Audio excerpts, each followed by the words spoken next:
Good morning and welcome to our Work in Progress. This is a series of shows on GrassRoots Television committed to explaining the work of the Aspen Valley Foundation. And today we're really thrilled to be able to talk about the Aspen Homeless Shelter and interview Dr. Jim Withers, who has been in our town before but is now back to participate in a benefit for the Aspen Homeless Shelter. You'll be seeing this program actually after our event is over, but we wanted to take the opportunity to have the community get to know Dr. Withers. We've called this show Living the Spirit of Albert Schweitzer, and I think after we talk to Jim today, you'll understand exactly why we called it that. So welcome to our show. Thank you so much. And welcome to Aspen. So good to see you again. It's great to be back here.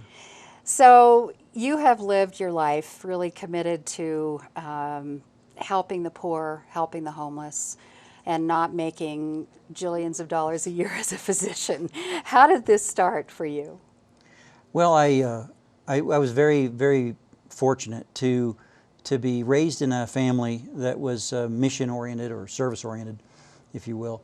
My dad was a family practice doctor, and my mom a nurse, and I made house calls in rural Pennsylvania with my dad. And then as a family, we went to do medical work in Central America, in Nicaragua, Guatemala, St. Lucia. So, I mean, this is really the kind of stuff that I was experiencing as a kid, and I'm still standing, I think, on that platform. You went to the University of Pittsburgh Medical School, I understand, and what was your specialty when you graduated? I did my my residency at the Mercy Hospital, Pittsburgh, in internal medicine, and not sure exactly how it was going to unfold, but I got the sense that I wanted to be in teaching, and I wanted to sort of pass on much of the values and the energy, that the enjoyment that my parents had in medical work onto the students, and experience it with them, because students are great that way. So I kept it general, and then I began looking around the community to see what was locally available in terms of that kind of experience. You didn't have to necessarily go to Africa or go to Central America or someplace like that to And experience. isn't it interesting how so many people think we have to go overseas in order to do work with people who need our help? Yeah, and I endorse going overseas and living in someone else's reality, and understanding that's very humbling. It's very perspective giving, but I think sometimes that's a little easier than maybe looking into the eyes of people in your own community for whom things aren't working out so well. Yeah. What do you think about people's view of people who are in such need of help, people living under bridges, who are homeless? I think sometimes we find some bias on the part of some community members that even we are involved in helping the homeless. Somehow that is something we shouldn't be spending our time with. What about those attitudes? It's hard for me to understand them. Well, I still consider myself an amateur student of human nature, but I have made some very interesting observations about my professional colleagues, my community, and myself. My early work was with domestic violence, and I found that there were so many victims of domestic violence that were within the health system, coming to us, and never being seen for who they were and what they were going through. And often they were judged, and I think it's almost it's not a good, but it's a natural thing when you just don't know what to do with your frustration of people that are different, people whose reality is different. You might try to a point, but if things don't work out, then it really is human nature to say, they must want to be that way, they must want to be abused, they must like living under a bridge, they must like having cancer or whatever. You know, we've had these kinds of crazy projections onto other people. And yeah, then life goes on and it's not too good. But I think certainly as people in the community, and certainly as physicians, we need to push ourselves into the reality of other people and get a sense of it. A lot of times, every time, I think you learn a great deal more about what a person's really doing right, you know, what their survival strengths are. And with a sense of what they've been through, I've gotten an enormous amount of respect for the strength of the people living under the bridges in Pittsburgh. Now, how did you begin working with them? Well, I came from this frame of reference where I thought we need a new classroom. I can't teach some of these things. Some of the people were getting the idea of going to a domestic violence victim and just listening, building trust, building a plan together that's safe for that person. But most people said, I'm too busy for that. It's not really my job. To those that are called to not just do their checklist, but to actually be healers, to try to get into the reality of other people, it's a dangerous, scary place to go emotionally, but it's well worth it. I wanted to have a different classroom for those called that way. I tried to go overseas, and it was just not going to work in any significant number. And I also wanted to hold ourselves accountable to doing something in our own community. So I'd seen people that come to the hospital and they had been living under a bridge, and there was just a gap there. I just couldn't really connect. And so I specifically was seeking some way to get out under the bridges. And it was my great fortune to meet Mike Sallows, who's with me here in Aspen. Mike has a lot of street expertise. He's lived amongst folks on the street. He was doing this work for about 6 years, going under bridges to see to the needs of people, to bring them food and try to get them into health care.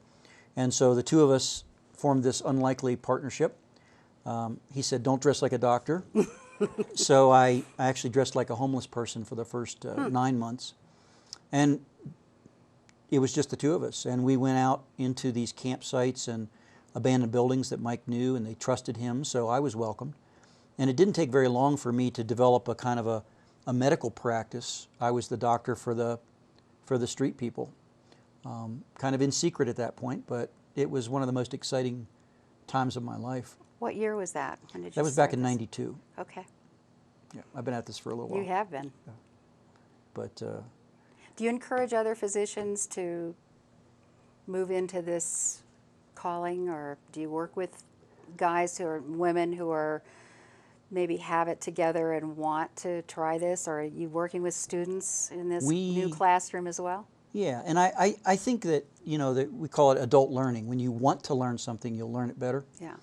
And so I hate to say it this way, but I don't want to inflict certain people on my homeless friends. I get it. You know, because they don't get it. God bless them.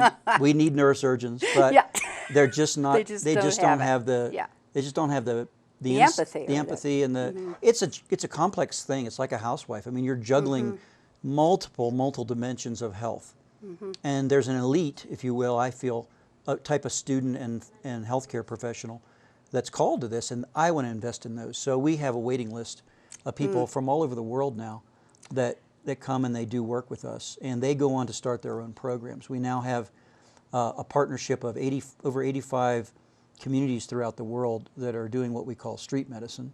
We're having our 9th International Street Medicine Symposium in Boston next month, and it's beyond what I ever would have imagined, but I'm working with people that are so energized, so optimistic about us joining and being one and trying to find solution to problems that I couldn't be happier.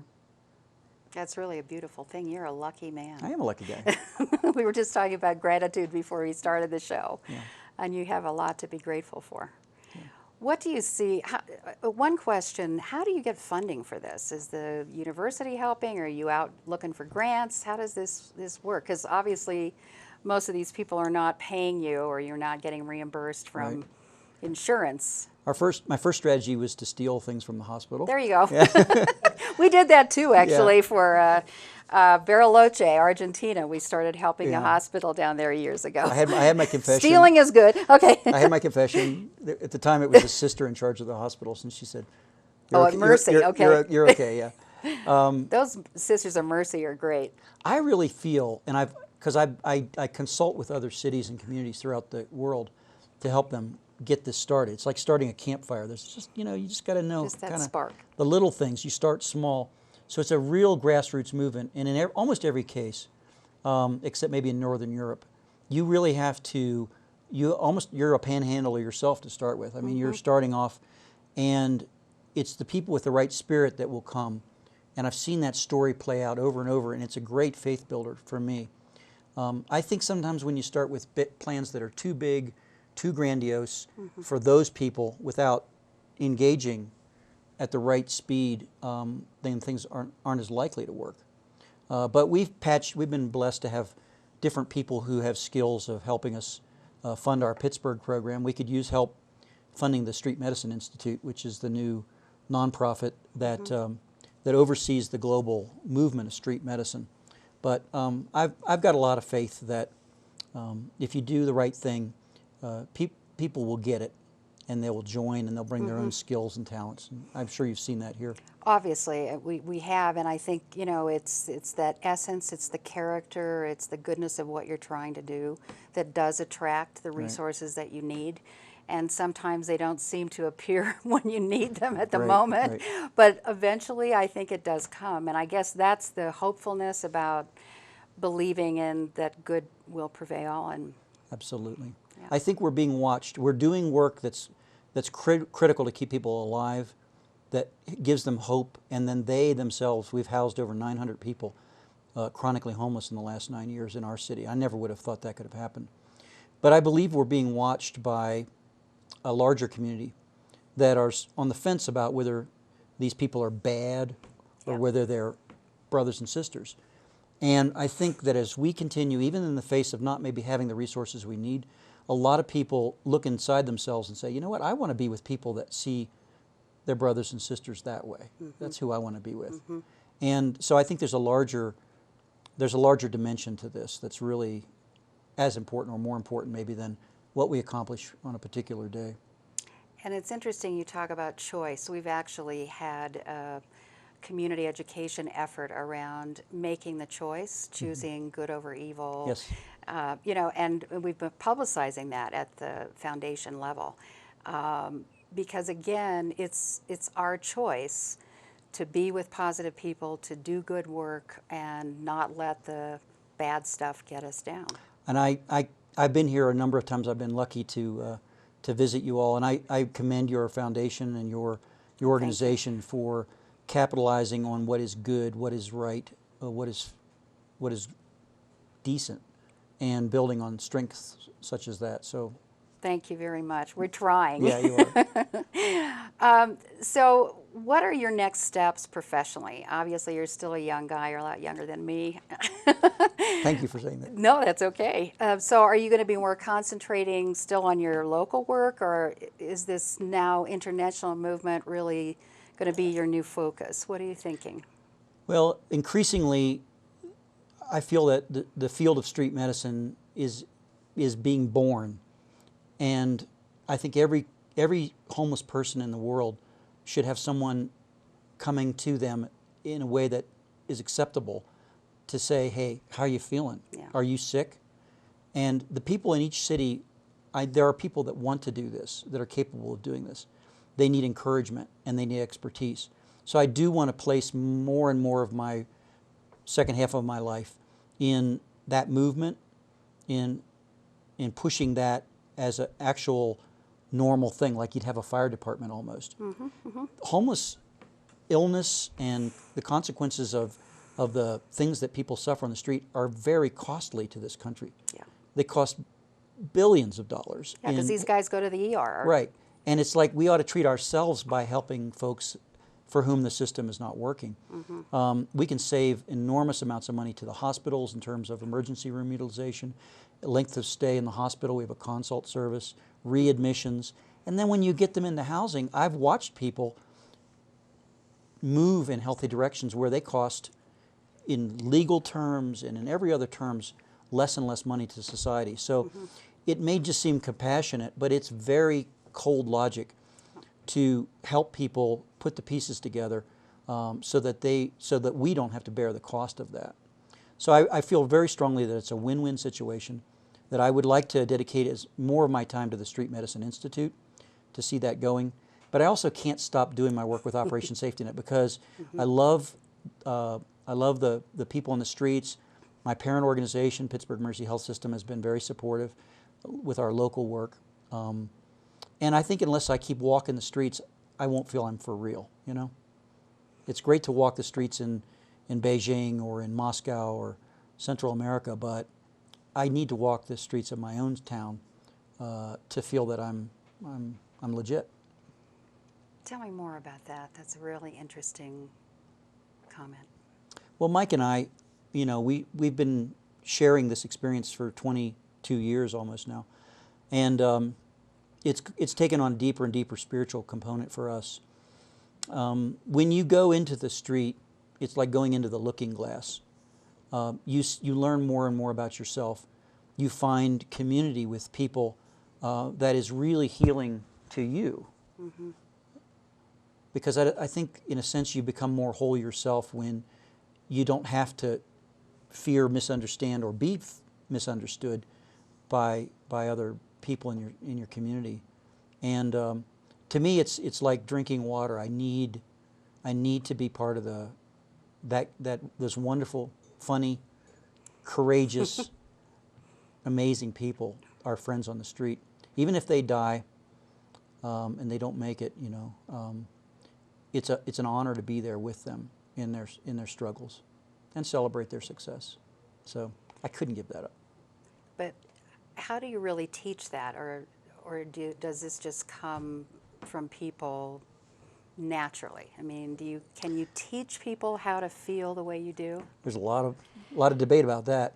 Can you teach empathy? I really believe that almost everyone has a natural, to varying degrees, but a natural inclination that I would want to be treated the way, you know, right.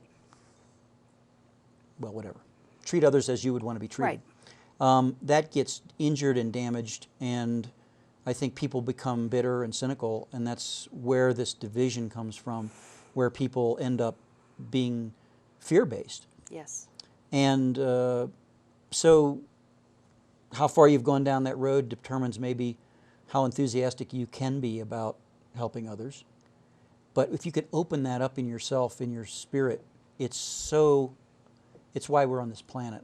I think the joy of just being loving and giving and sharing is no amount of money could replace that. I like to focus on the people that are already on that path or choose it, mm-hmm. and then give them, especially my students, I love every one of them, give them encouragement and let them know they're not crazy, you know, because there's so many forces at work that will say, that's the wrong way to be. I had people tell me that way. Fortunately, I had a childhood where I could say, you're mm-hmm. confused. Mm-hmm. You know, I know what healthcare is about. I know how I want to live. But others don't have that. And it just a little affirmation to someone who's doing the right thing mm-hmm. goes a long way. Goes a long way. Yeah. And the people in the street have been there for me in rough times too. They've shown me their love and gotten me through some tough times that I've been through. So. And it's really all about understanding and trust, isn't it? I mean, obviously they trust you and are able to give back to you. And you didn't do it just to receive from them, obviously. Right. You did it without expecting something in return, which is, you know, some people just like to give so that they'll get something back. Yeah. Sounds like... Well, we learn about ourselves slowly. Mm-hmm. None of us are perfect. Really? Unfortunately, I keep learning that every day. Don't be too hard on yourself, too. Yeah, that's also tough sometimes, isn't it? Yeah, because we want to be better. Yeah, it's fun. I'm blessed to be alive. I feel the same way. Well, we're blessed to have you in town. It's really wonderful that you're here. And how do you feel this project of transitional housing has gone in Pittsburgh? We've been talking about it locally. We just don't see how it's going to happen. But talk about how important that has been to your homeless population in Pittsburgh. Well, housing is a crucial factor in the recovery. You the most heroic person can't really address their own issues in recovery in an environment under a bridge with the things that are going on. I've seen people survive a long time and keep their integrity and discipline, but it's way beyond what I could do. So to provide some kind of housing provides a safe place, and so I think it's difficult sometimes to make the transition. Maybe sustaining the funding is difficult, but I just know that that is the direction that we need to move. We're lucky in Pittsburgh, our housing is way more affordable. We can get people into housing with the federal money that's available. So much harder here. Yeah. But you'll come up with some solutions. We've been working on it, but sometimes we get distracted by other things. Yeah. But that's really our long-term goal. And if you do, that. I can guarantee you I have lots of people who will want to learn from you. Because there are other communities where housing is really not affordable and they have problems. Well, we're trying to find a way to develop a retirement community for seniors in Basalt, but it's not as affordable as we would like sometimes. But certainly in our own community, we find that half of our homeless population that's a group of people who've lived here their whole lives. Right. And they're not from some planet. No, they're not just showing up, because we're not on I-70 and we're not just getting somebody who needs. So we have a population that I think we've been started to get very successful at working at to really provide some tools and an environment for them to get more into the mainstream. But I know housing is key, and it's somewhere we'll figure that out, I hope. We'll just keep bringing you back, and you can keep inspiring us. We'll learn from each other. That's right. So tonight, although people are going to watch this later, we're going to be seeing a film about your work that Greg Pushman did a number of years ago. Tell us a little bit about that film and what everybody's going to miss. Well, Greg's become a good friend of mine, and he's an amazing man and an incredible cinematographer. Kim Snyder was the director, and the Because Foundation funded the project. But they came to Pittsburgh for 2 weeks, and I thought, what can you do in a random 2 weeks? But I was amazed at how they were able to focus on 3 particularly of our street friends as they moved from the streets into housing. And it really humanizes that journey and makes you think. It's beautifully done film, and it's a great forum to at least begin to discuss the issues. Maybe GrassRoots will put that on, and we could show it after the event tonight, which would be great. What other things would you like to share with our community about people who are homeless before we end the show today?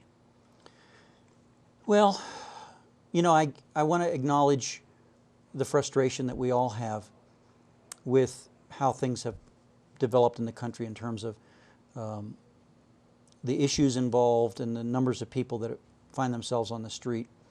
And it's obviously the worst for the people who are homeless, but I know it creates a lot of stress for all of us. We feel compassion, anxiety, and then when you can't do something immediately for it, it wears down your enthusiasm and your spirit. So I would say the key is, which Vince and the others have done, is to get to know each person as a human being, recognize that it's nobody's particular fault. We all have characteristics, the system and the individuals, and that we just need to be in it together and work out the problems one by one.